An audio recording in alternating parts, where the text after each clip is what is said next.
No matter how long the night, the sun will definitely rise. Today's song teaches us that problems are temporary. Just keep moving forward. The darkness will end. रात जतिसुकै लामो किन नहोस्, सूर्य अवश्य उदाउने नै छ। आजको सूर्यले हामीहरूलाई सिकाउनेछ कि समस्याहरू अस्थायी हुन्। हाम्रो समस्याहरू केही समयको लागि मात्रै हुन्। बस अगाडि बढिरहनुहोस्। अन्धकार समाप्त हुनेछ। तपाईँ हाम्रो समस्याहरू समाप्त हुनेछ। हामी मानिसहरूको जीवनमा, हामी सबैजनाको लाइफमा, हामी सबैजनाको जीवनमा केही न केही समस्याहरू चाहिँ आइ नै रहेको हुन्छ।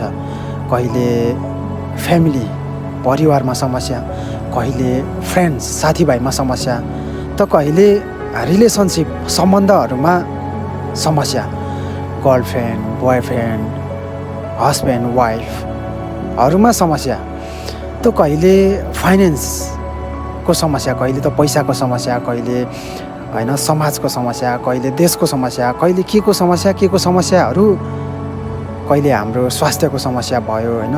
केही न केही समस्याहरू चाहिँ हामी सबैजनाको जीवनमा आइ नै रहेको हुन्छ। र कहिलेकाहीँ हामीहरू कुनै समयमा चाहिँ कुनै बेला कुनै हाम्रो समस्याहरूलाई चाहिँ यति धेरै ठुलो बनाइदिन्छौँ, यस्तो ठुलो बनाइदिन्छौँ कि जुन चाहिँ त्यो त्यति ठुलो हुँदैन क्या। तर हामी चाहिँ त्यसलाई ओहो मेरो लाइफमा यस्तो समस्या आयो, यति ठुलो समस्या आयो, मलाई नै यस्तो किन भइरहेको छ, मेरो लाइफमा नै यस्तो समस्याहरू किन आइरहेको छ, हे भगवान् मलाई नै किन यस्तो भइरहेको छ भनेर चाहिँ त्यो समस्याहरूलाई चाहिँ हामी एकदमै ठुलो बनाइदिन्छौँ क्या। सो एउटा भनाइ पनि छ क्या, the problems are not big, we are small भन्छ क्या।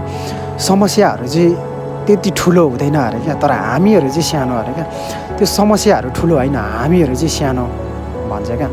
सो हामीहरू चाहिँ कहिलेकाहीँ त्यो समस्याहरू चाहिँ त्यति ठुलो हुँदैन, तर हामी त्यसलाई चाहिँ एकदमै ठुलो बनाइदिन्छौँ क्या, ठुलो सोच्छौँ क्या। त्यो समस्याहरूको अगाडि चाहिँ हामीहरू सानो भइदिन्छौँ क्या, आफूले आफूलाई सानो ठान्छौँ।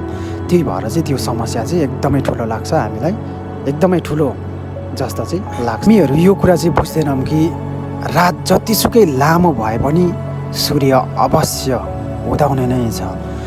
रात जतिसुकै लामो भए पनि उज्यालो हुने नै छ। यो कुराहरू चाहिँ हामी बुझ्दैनौँ। र हाम्रो समस्याहरू जति ठुलो भए पनि, हाम्रो समस्याहरू जति धेरै भए पनि त्यो सबै समस्याहरूको चाहिँ समाधान छ।